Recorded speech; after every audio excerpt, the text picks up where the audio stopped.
So I have a very disappointing sgares by my side. You just lost to both of the favorites in the group, I guess. Let's probably just we can just take it from the top. Let's first talk about the HellRaisers game where you just couldn't get into anything as CT. What do you think happened there? Yeah, it's tough to say. I mean, you said they're favorites, but I think we played both of them in boot camp, and we played really well against both of them. So, especially before the groups were released, we played both of them. I like to say that first. So we didn't play them after the groups were released. We actually played both of them on the respected maps that we played too, and played well. I think we 20-10 HellRaisers in our scrim. I don't know what happened CT side. We kept falling apart on like this weird B execute where they used like Molotovs. I'd never had to save so much, like I don't know.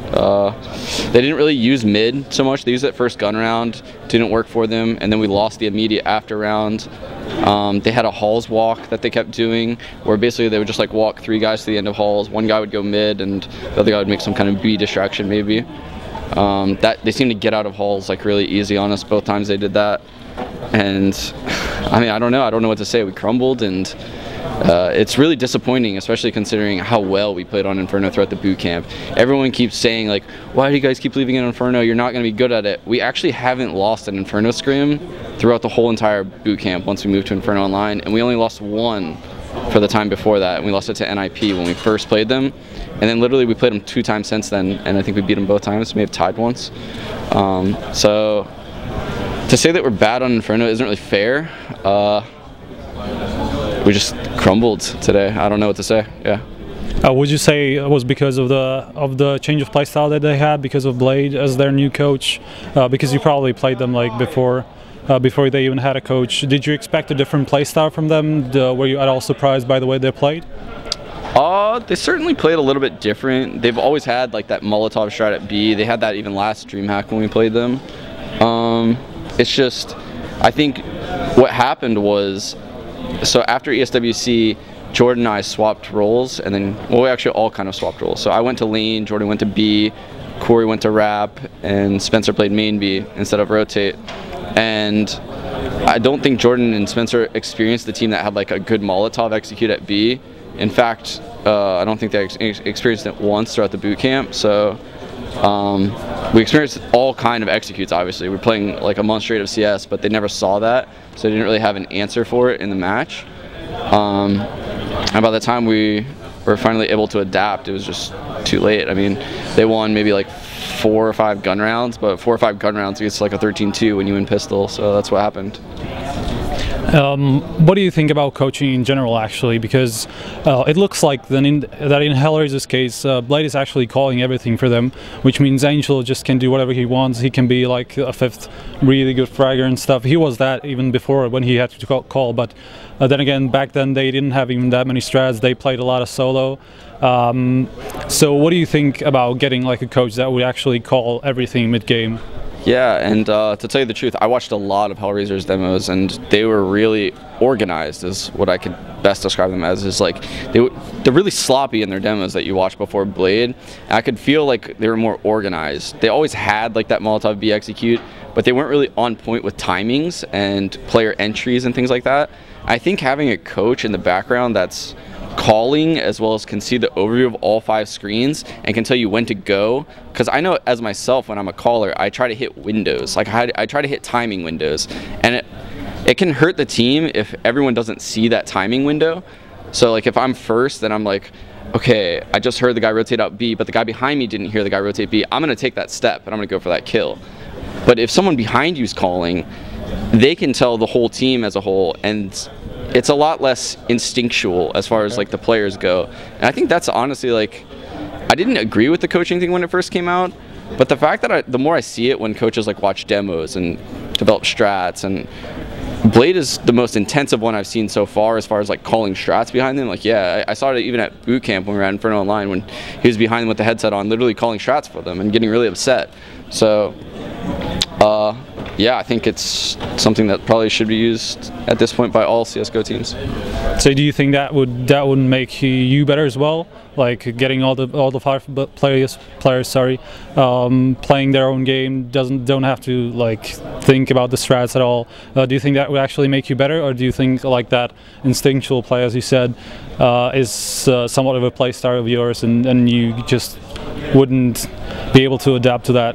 I think it ultimately depends on your team and the style of coach you have. I think it really helped HellRaisers out a lot because they're really similar to us in that they're really instinctual, I guess. I mean, to use that word again, they really play off of what they hear and feel, and Angel always called on the fly, so they're really good at like doing that kind of stuff. That's how we've always had that aspect to us. We're a little bit more organized now. But yeah, I think having everyone on that playing field is definitely beneficial, obviously. So. Now go over to the Fnatic game, that was Dash 2.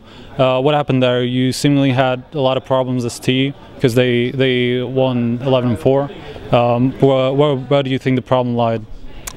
So we lost the opening pistol, and that was kind of like not so bad. The second round, I think, I can't remember which round was like almost like a coin flip where it ended up being where we got out long. It was either the second or third round. I'm not really sure. No, I think the second one was where Hiko was 1v1. Is that the one? No, never mind. No, I don't know. I'm not sure. Maybe you're right. Maybe they were both close because I know. I think we may have rebought third rounds. Honestly, it's all like a blur right now. But so I know one of the ones that we stress bought. We went out long. We got like 3 kills. It ended up being a 2v2 where it was Semphis and Jordan left alive. And Semphis made like really good play throughout the round. He kept waiting behind this cat smoke, and even though we were dying at long, he like stayed hiding there, which was a good play because I could tell watching him that there was a guy on the other side of that smoke the whole time. Like it was obvious that someone was there, and Crims ended up being waiting there, and Jordan got the 3rd kill on the guy's spawn, and Corey thought it was the guy's site, so he thought 3 guys died in a site. So he then at that point made a step to go through the smoke right as it started to fade, literally about like 1 second left, and Crims heard it, and like they just got in a gunfight, CZ versus Colt, and Crims just won the battle, and then ended up being a 2-on-1, and I mean, we lost the round because of that, but that split second right there cost us the 3rd round. Then we had to save, so then we were down 0-4. The 5th round we won. The 6th round was the first round we actually got to do a default. So we actually got to run like into our strats at that point, and they double pushed upper B. They killed Hiko. They backed off. They went immediately back to middle. They did an NOA stack, which was the stack close door, killed Jordan over the smoke. So now we're instantly in a 3v5. And we ended up losing that round, reset us. We had an eco maybe like once or twice in a row. We're down like 7-1 at that point. And we grind out 2 more rounds throughout the half. But it's like each time we win a round, they win the next one, and we have to save once or twice more. It was just a never-ending cycle. It's like we didn't really lose that many rounds on T-Side Dust 2. It's like we just lost the worst ones possible, and yeah, it hurts when that kind of stuff happens in CS:GO, but it can happen at any time to anyone. Now that's obviously also because of the fact that there's best of ones like throughout the whole group, which means it's just 2 matches and you go out, or 2 maps actually. What do you make of the system? Do you think there should be a best of 3, probably with less teams, with like 8 teams a tournament? I like the fact that there's 16 teams a tournament. It really gives like countries like, I mean, continents, I guess, like North America, to send 2 teams, and it's not fair that only 1 team would get to go from certain areas. So I like the fact that there's 16 teams. I understand that there's schedules that need to be met and time frames that the matches need to be completed in. In a perfect world, obviously everyone wants best of 3s. I mean, yeah, everyone wants best of 3s, but it's something that I don't know if it can happen. So I don't know, maybe there's some kind of solution to that, some kind of different format that can be used. I don't know the answer to that actually. So. Now let's talk about Bravado a little bit, because they were one of the teams that nobody had any idea how they're going to play. Nobody ever saw them anywhere. So what did you make of their play? Did they surprise you at all? Did they look like they could become like a legitimately good team? Yeah, they played really well as far as like aim goes. We always felt like we were in the upper hand though, based on like their strategies. I always felt like we had like more people at the bomb site they were hitting than we should have. Like whenever they would go B, I would pop flash and Jordan would like run out and kill like 3 people that were totally blind. And I would never do that against like a top tier team because I wouldn't have that feeling in me to rotate B. And then their mid hits, it didn't seem like they had like exact lineups for smokes when they were exiting spawn on their fast mid hits. Like the smokes like left gaps in areas where typically there wouldn't be gaps, but their aim is on point. That's what I'm hopeful for, I guess, looking forward to the future for them. And also, I heard from like numerous teams that they were really good throughout the whole boot camp. So maybe like us, they just had like a bad day today.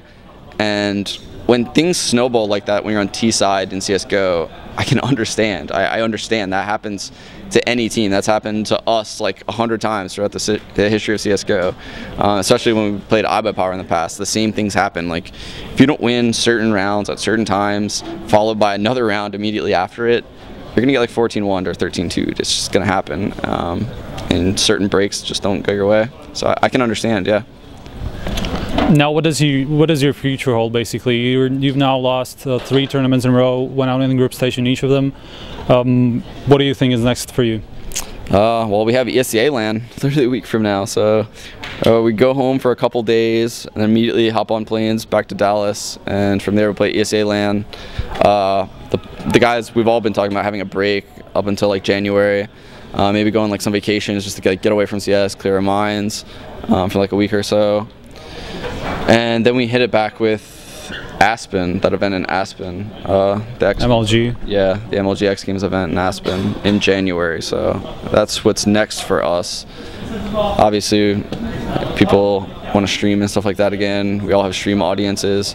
I guess that's what's immediate for us. And then ESCA, and then yeah. What about your general playstyle? What about your strats? Do you think you have like an idea on what to fix, on what to do before Dallas? I mean, actually, you don't have that much time, but do you like have an idea on what to fix after this tournament?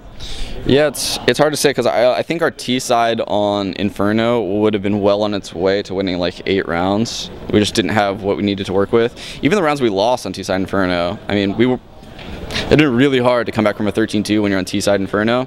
But the rounds that we lost, I mean, we lost like a 4v3 in the B site, which, I mean, we entered the site 4v3. We should have won that round. And then people overcommitted and died. The other round we were running a default, and I mean, we didn't follow the correct rules and basically ended up being a 3v5. I think our T side Inferno was really good actually against HellRaisers, just we weren't able to show it, which makes me sad. Now, as last question, what are your expectations for groups C and D and the playoffs as well? Sure, so kind of C and D. I know C and D, I think Navi and Virtus.pro are in that group D, right? Yeah. I expect both of them to advance. Probably Virtus.pro taking the 1 seed, Navi with the 2 seed.